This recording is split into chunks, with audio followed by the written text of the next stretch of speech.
A Casa do Dragão, episódio 10 e o final de uma ótima primeira temporada para essa nova série do universo de Game of Thrones. Mas calma que eu já comento a temporada como um todo, vamos falar primeiro do episódio final. E de cara, uma coisa que eu gostei foi o paralelo com o episódio passado, né, onde a Alicent é a única pessoa a tentar frear as manobras violentas do seu pai e do conselho e procurar primeiro uma negociação ao invés de já sair mandando assassinos para matar a Rhaenyra e a família dela. E aqui a Rhaenyra faz o mesmo, ela segura ali os ímpetos violentos do Daemon e do seu súditos enquanto tenta segurar suas alianças. Aliás, gostoso ouvir o nome dos Starks, né? A galera do norte faz falta. Bom, o que eu tiro desse paralelo é que a série reconhece nas personagens femininas muito mais tato para lidar com essas questões, né? Diferente dos homens e a sua sede de sangue constante. Isso aparece também na confirmação de que a princesa Rhaenys não queimou os Hightowers no episódio passado porque ela entendeu que o seu papel não era começar aquela guerra, né? Se fosse qualquer outro homem sentado naquele dragão, teria rolado o Dracarys.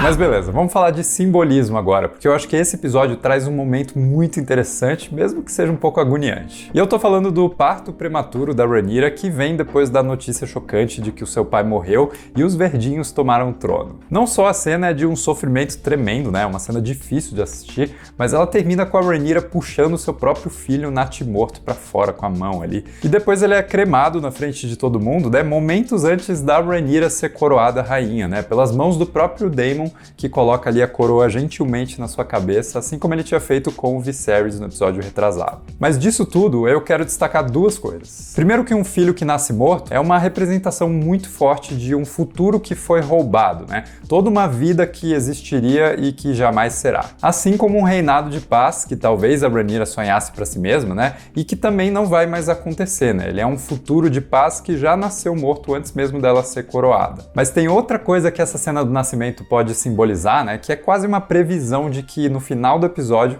a Rhaenyra perderia outro filho. E essa morte viria pela sua própria mão, né, de certa forma. Daí o momento em que ela mesma vai lá e puxa o seu filho para fora antes da hora. Isso acontece também com o Lucerys, o Luke, né, que autorizado pela rainha assume antes da hora uma função diplomática super importante que talvez ele não estivesse tão preparado para exercer. E assim ele viaja com seu dragão para tentar conseguir o apoio do Lord Baratheon, que ele não consegue, e isso acaba resultando também na sua morte, numa cena espetacular. Sim, vamos falar disso. A gente tem uma perseguição aérea de dragões, né, que é quase como se fosse uma briga de caças num filme de guerra. E a cena foi construída muito bem, né, trabalhando todo o suspense ali no silêncio e no barulho da tempestade, deixando claro a diferença de escala entre o dragão do Luke e o Vhagar, que é o dragão imenso do Aemond, e dando pra gente quase uma sensação de que o Luke escaparia vivo dessa, né, o que acaba não acontecendo, já que ele é derrubado dos céus, porque afinal seu nome é Luke Velaryon e não Luke Skywalker.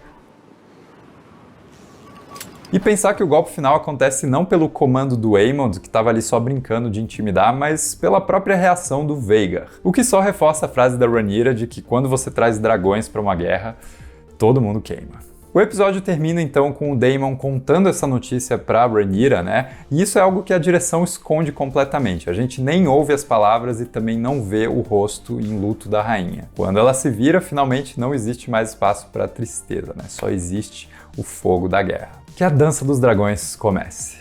Mas aí, em termos gerais, né, o que eu achei dessa primeira temporada? Cara, pra mim o grande destaque é no roteiro, principalmente os diálogos que trabalham ali num segundo nível de comunicação. Ou seja, não é tanto sobre o que os personagens dizem, mas o que eles querem dizer nas entrelinhas do que eles estão falando. Diferente de mim, quando eu peço pra você deixar um like nesse vídeo, eu quero dizer exatamente que eu gostaria que você deixasse um like nesse vídeo.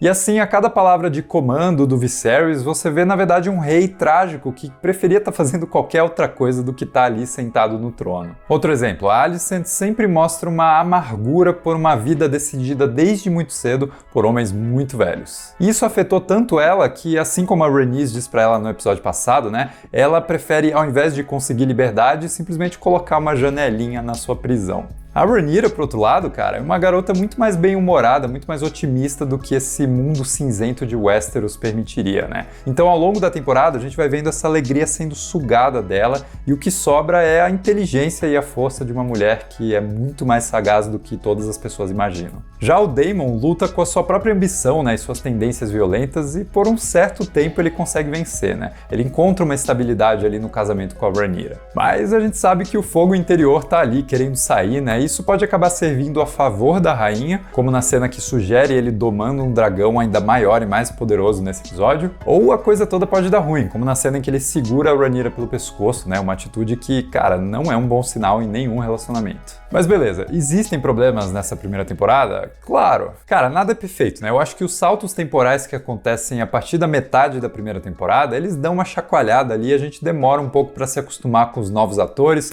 com as novas situações políticas. Mas sei lá, pensando que o livro que é a base da série é escrito num formato de relato histórico, né? Eu acho que a série conseguiu muito bem romancear esses acontecimentos e transformar tudo isso numa história de verdade, né? Com ritmo, personagens e estrutura narrativa muito bem encaixados. É claro que a comparação com Game of Thrones é inevitável, né? E eu acho que a primeira temporada daquela série fazia uma expansão de mundo maior e muito bem feita, né? E termina com um impacto muito maior e dali pra frente a série só melhora, né?